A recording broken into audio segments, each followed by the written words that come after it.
Selamat malam Bapak Ibu serta saudara-saudara yang sama dikasihi oleh Tuhan. Tiba saatnya kita akan mendengarkan renungan singkat kita pada malam hari ini. Sebelum kita membaca serta merenungkan firman Tuhan, mari kita satu dalam doa, kita berdoa.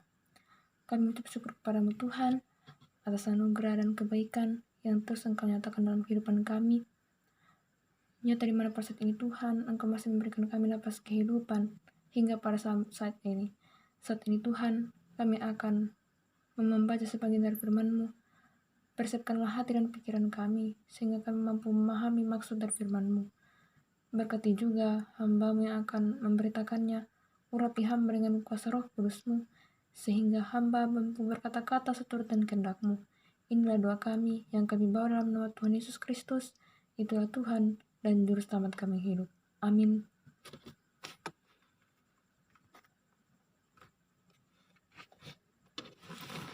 Pembacaan kita pada malam hari ini terdapat dalam Hosea pasal pertama ayat 1 sampai ayat yang ke-12. Hosea pasal pertama ayat 1 sampai ayat yang ke-12. Jika kita sudah menemukan, saya akan bacakan untuk kita sekalian. Firman Tuhan berbunyi demikian. Firman Tuhan yang datang kepada Hosea bin Beeri pada zaman Uzia, Yotam, Ahaz, dan Hizkia, raja-raja Yehuda, dan pada zaman Yerobeam bin Yos, raja Israel. Ketika Tuhan mulai berbicara dengan perantaraan Hosea, berfirmanlah ia kepada Hosea, "Pergilah, kawinilah seorang perempuan sundal, dan peranakanlah anak-anak sundal, karena negeri ini bersundal hebat dengan membelakangi Tuhan." Maka pergilah ia dan mengawini Gomer binti Diblaim, lalu mengandunglah perempuan itu dan melahirkan baginya seorang anak laki-laki. Kemudian berfirmanlah Tuhan kepada Hosea, "Berilah nama Yesreel kepada anak itu, sebab sedikit waktu lagi, maka aku akan menghukum keluarga Yehu karena hutang darah Yesreel, dan aku akan mengakhiri pemerintahan kaum Israel. Maka pada waktu itu aku akan mematahkan busur panah Israel di lembah Yesreel."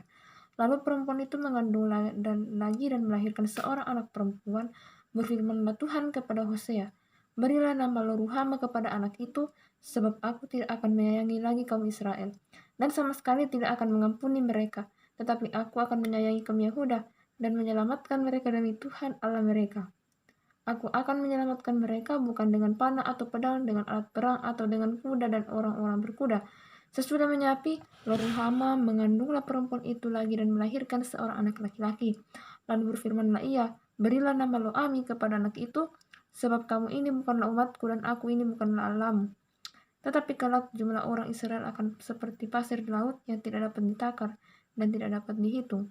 Dan di tempat di mana dikatakan kepada mereka, kamu ini bukanlah umatku, akan dikatakan kepada mereka, anak-anak Allah yang hidup. Orang Yehuda dan orang Israel akan berkumpul bersama-sama dan akan mengangkat bagi mereka satu pemimpin, lalu mereka akan menduduki negeri ini. Sebab besar hari Yesreel itu, katakanlah kepada saudara-saudaramu laki-laki, Ami, dan kepada saudara-saudaramu perempuan, Ruhama." Sedemikian jawab pembacaan kita pada malam hari ini. Yang berbahagia ialah mereka yang senantiasa membaca serta mendengar firman Allah, terlebih lagi melakukan dalam kehidupannya setiap hari. Amin. Bapak Ibu, saudara-saudara yang sama dikasihi oleh Tuhan, bagian ini menceritakan tentang Nabi Hosea diperintahkan Tuhan untuk menikah dengan Gomer, seorang perempuan sundal. Nah, umumnya sebagai orang Kristen itu kita akan merasa berpikir bagaimana bisa bila kita diperintahkan Tuhan untuk menikah dengan orang yang tidak benar. Tetapi Hosea di sini bukan menggambarkan kita sebagai orang-orang Kristen, dan Gomer bukan menggambarkan orang-orang yang tidak benar. Sebenarnya Hosea menggambarkan Tuhan, sedangkan Gomer menggambarkan kita, umatnya yang tidak setia. Jadi hubungan antara Allah bangsa Israel dengan umatnya adalah hubungan perjanjian. Karena itulah Alkitab kita itu terbagi atas dua bagian, yaitu perjanjian lama dan perjanjian baru. Jadi perjanjian itu merupakan suatu ikatan yang berdaulat antara Allah dengan umatnya yang disahkan dengan darah. Jadi saat Tuhan mengikat perjanjian dengan Abraham, Tuhan menolong binatang menjadi dua potongan dan ia berjalan di tengah-tengah binatang tersebut. Dan hal ini unik, karena seharusnya kedua pihak yang mengadakan perjanjian itulah yang melewati binatang yang terpotong itu. Jadi jika salah satu pihak melanggar perjanjian, ia terkena hukuman. Tetapi hanya Tuhan yang berjalan melewati tanda perjanjian yang penting ini. Tuhan tahu Abraham akan melanggar perjanjian tersebut. Oleh karena itu, Tuhan sajalah yang melewati potongan binatang tersebut dan akan setia pada perjanjiannya. Dan perjanjian ini bersifat kekal. Demi perjanjian kekal ini, Tuhan rela mengorbankan dirinya. Umat Israel adalah umat yang Tuhan ambil sendiri. Gambaran umat Tuhan ialah seperti perempuan yang dinikahi tetapi tidak setia dan bersinah dengan Allah lain, melakukan persinahan secara terang-terangan. Bapak Ibu serta saudara-saudari, kitab Hosea ini merupakan kitab pertama dari 12 kitab Nabi kecil. Disebut Nabi kecil karena tulisan Nabi ini relatif lebih pendek dan sangat berbeda sekali dibandingkan dengan Nabi kecil lainnya seperti Yesaya, Yeremia, atau Daniel. Hosea melayani kurang lebih 35 tahun pada masa pemerintahan 4 orang Raja Yehuda, dan Hosea melayani di wilayah utara Israel. Pada masa Nabi Hosea ini, Israel sudah terpecah karena Salomo yang berzinah dan menyembah Allah lain sehingga Tuhan marah dan memecah Israel menjadi dua, yaitu Israel bagian utara dan Israel bagian selatan atau Yehuda. Ada beberapa tafsiran mengenai pernikahan Hosea dengan perempuan sundal ini. Ada yang menafsirkan bahwa Gomer awalnya setia, tetapi akhirnya berselingkuh. Dan ada pula yang menafsirkan dan mengatakan bahwa Gomer merupakan wanita yang tidak beres. Tuhan menyuruh hambanya untuk tidak melakukan hal yang secara moral tidak masuk akal. Misalnya Tuhan menyuruh Hosea untuk menikahi Gomer. Mengapa tidak? Karena Tuhan adalah Tuhan yang berdaulat. Dan seorang hamba Tuhan mengatakan, janganlah kita tinggi hati karena Tuhan menyuruh kita untuk menikahi perempuan yang tidak benar. Gambaran yang benar adalah Tuhan digambarkan oleh Hosea dan kita digambarkan dengan Gomer. Orang Kristen bukan Hosea. Kita tidak setia dengan Tuhan. Saat bangsa Israel melihat Nabi Tuhan menikahi perempuan yang tidak benar, bangsa Israel bisa melihat bahwa Nabi Hosea bisa dipakai Tuhan secara ekstrim. Pernikahan ini digunakan Tuhan sebagai contoh hubungan antara Tuhan dengan bangsa Israel. Dan Tuhan ingin menyadarkan bahwa bangsa Israel itu seperti Gomer yang tidak setia kepada Tuhan. Tetapi Tuhan mau mengambil bangsa Israel sebagai istrinya. Kita harus mengakui dengan jujur bahwa kita adalah umat yang tidak setia, tetapi Tuhan mau berkorban bagi kita. Bangsa Israel setelah keluar dari Mesir langsung tidak setia kepada Tuhan dan mereka membangun anak lembu emas untuk disembah sehingga membuat Tuhan marah dan membuat 3.000 orang mati. Jadi gambaran hubungan Tuhan dengan umatnya itu ada dua macam, yaitu pernikahan dan hubungan antara ayah dan anak.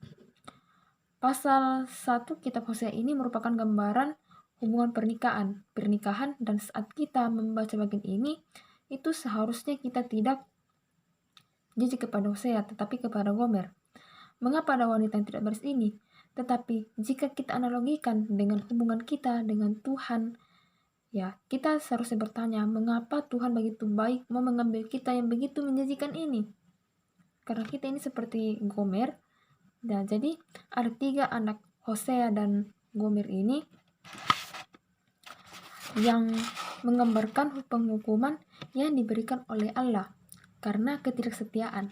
Yang pertama bernama Israel yang artinya diserahkan. Dinamai Israel karena pada pasal keempat Tuhan akan menghukum keluarga Yehu karena hutang darah di Israel, dan Yehu adalah seorang yang menunggang balikan keluarga Ahab. Bapak Ibu serta saudara-saudara sekalian, Ahab merupakan orang yang kejam dan Yehu dipakai Tuhan untuk menghukum keluarga Ahab yang jahat. Tetapi Yehu bersalah karena membunuh lebih dari yang Tuhan perintahkan demi ambisi pribadinya sendiri.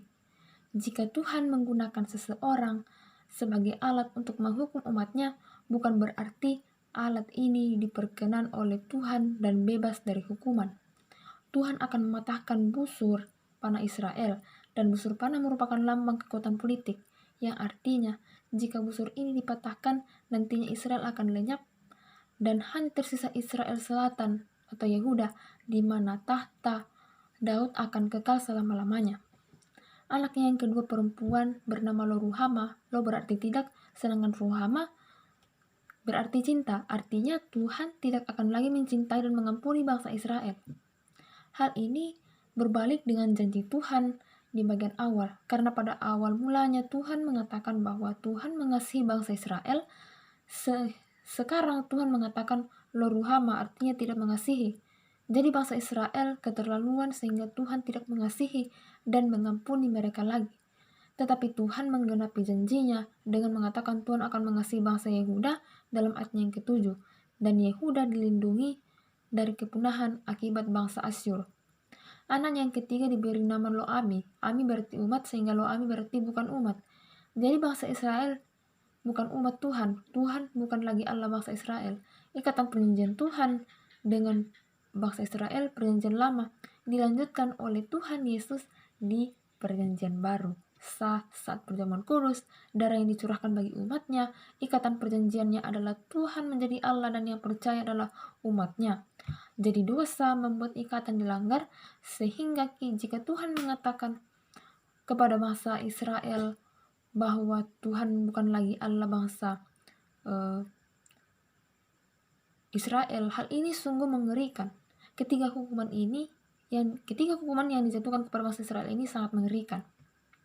Bapak, Ibu, serta saudara-saudari, saat Gomer berselingkuh, Hosea diperintahkan untuk menebus Gomer dan menjadikan Gomer istrinya lagi. Hal ini pula yang dilakukan Tuhan kepada bangsa Israel, dan Tuhan mengambil bangsa Israel dan Yehuda dari tanah pembuangan, dan Tuhan mendiamkan mereka. Tuhan tidak berfirman sebagai masa penghukuman Tuhan, tetapi mengasihi mereka. Nama Hosea artinya sama dengan Yosua, tapi bentuk Ibrani dari Yosua adalah Yesus, yang artinya keselamatan atau dalam bahasa Inggrisnya salvation. Hosea menjadi lambang keselamatan bagi istrinya yang bersinar untuk umat Tuhan pada ayat 10 dan 11. Jadi Tuhan memberikan janji keselamatan yang meluas bahkan kepada seluruh bangsa yang akan menjadikan Israel secara rohani. Bahkan di tempat kita, Indonesia, kita dijadikan umatnya. Ada janji pemulihan, dikembalikan menjadi umat, dan dikumpulkan. Jika kita membaca seluruh kitab Hosea, akhirnya kita akan tahu bahwa Gomer diusir supaya bertobat. Dan setelah bertobat, kemudian diambil lagi dan dijadikan umat Tuhan. Tuhan membalikkan hukuman yang diberikan. Jadi bangsa Israel kemudian dikumpulkan dan jumlahnya banyak seperti pasir di laut. Salah satunya kita, yaitu bangsa non-Israel yang dijadikan umat Tuhan. Tujuan penciptaan dari awal sampai akhir adalah Tuhan mengambil umatnya. Tidak semua orang dijadikan umatnya. Kita percaya ada kaum pilihan, tetapi seringkali kita umat pilihan kurang ajar, sehingga Tuhan menyerahkan umatnya. Dan seharusnya kita adalah umat pilihan Tuhan, tetapi kita seringkali berdosa dan kembali ke dosa yang sama, tetapi Tuhan masih bersabar. Tuhan menebus umatnya dengan penghukuman, karena dosa tidak pernah bisa diganti dengan perbuatan baik. Di perjanjian baru yang menanggung hukuman adalah Yesus Kristus. Mengakhiri renungan kita pada saat ini, siapakah kita sehingga Tuhan mau mengambil kita? Meski kita masih melakukan dosa kita yang lama, Tuhan mau mengambil kita sebagai umatnya. Tuhan setia dan mau menebus kita meskipun kita sebagai umatnya sering menyakiti hati Tuhan. Kita harus sadar bahwa kita adalah umat Tuhan yang berdosa dan sering mendukakan Tuhan. Jika kita sadar bahwa kita adalah orang yang menerima cinta kasih Tuhan, nah bagaimana mungkin kita tidak mengasihi orang lain? Bagaimana mungkin kita tidak menceritakan kepada orang lain berita bahagia ini? Bagaimana mungkin kita tidak bersyukur sudah diampuni dan diselamatkan oleh Tuhan? Tuhan telah mengumpulkan, mencintai, dan menjadikan kita umatnya. Sehingga respon kita seharusnya adalah bersyukur, belajar lebih punya belas kasihan terhadap orang lain, dan melayani orang lain. Kita bukan Hosea, kita adalah Gomer. Kita harusnya dibuang tidak dikasihani, dan tidak dijadikan umat, sehingga setelah diselamatkan kita punya tugas yaitu menjadi umat Tuhan untuk memberitakan perbuatannya yang sangat besar. 1 Petrus pasal 2 ayat yang ke-9.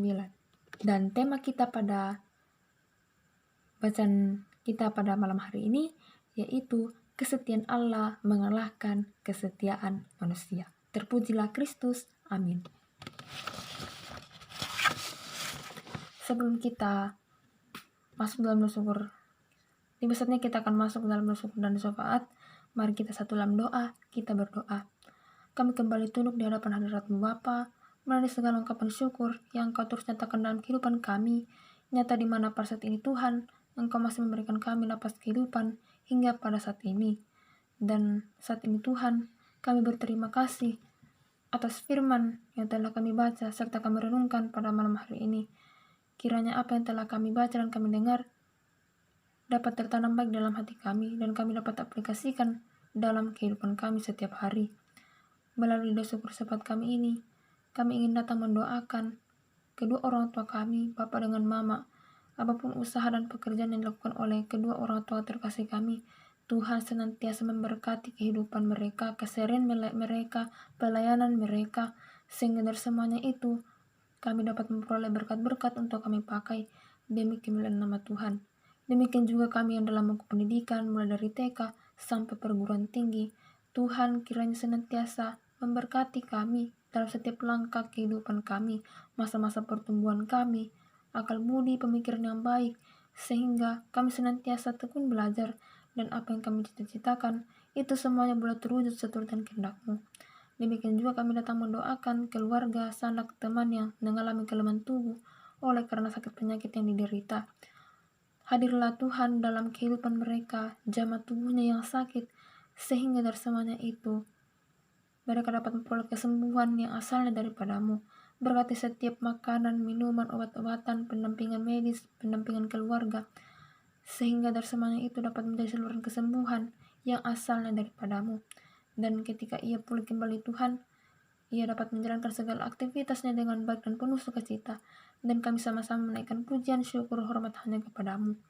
Ya Bapa dalam kerajaan surga, kami juga datang mendoakan kakek nenek yang dalam lanjut usia.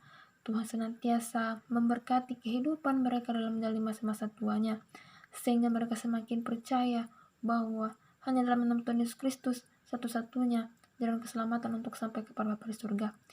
Kami juga datang mendoakan keluarga, sanak, saudara yang terpisah dari kami. Apapun usaha, pekerjaan yang mereka lakukan, Tuhan terus memberkati kehidupan pelayanannya dan kesehariannya, sehingga dari semuanya itu mereka juga dapat merasakan kasih dan berkat Tuhan.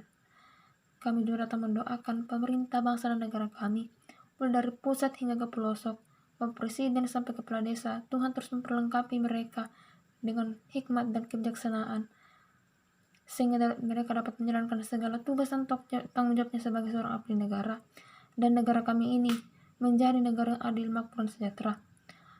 Bapa dalam kerajaan surga, malam hari ini adalah bagian dari kehidupan kami. Kami ingin menyerahkan seluruh hidup dan kehidupan kami hanya ke dalam tangan pengasihan-Mu. Saat ini Tuhan, kami akan beristirahat dan nyenyak. Kiranya Tuhan senantiasa hadir, jamah dan lindungi kami sepanjang malam, sehingga kami dapat istirahat dan nyenyak. Dan bila Tuhan berkenan, kami dapat dibangunkan esok pagi dengan tubuh yang penuh keberkatan untuk melanjutkan segala tugas dan aktivitas yang Tuhan percayakan kepada kami masing-masing. Inilah doa syukur syafaat kami yang kami dalam nama Tuhan Yesus Kristus. Itulah Tuhan dan Juru Selamat kami hidup. Amin. Demikianlah ibadah singkat kita pada renungan singkat kita pada malam hari ini. Shalom, selamat beristirahat, selamat malam. Tuhan Yesus memberkati.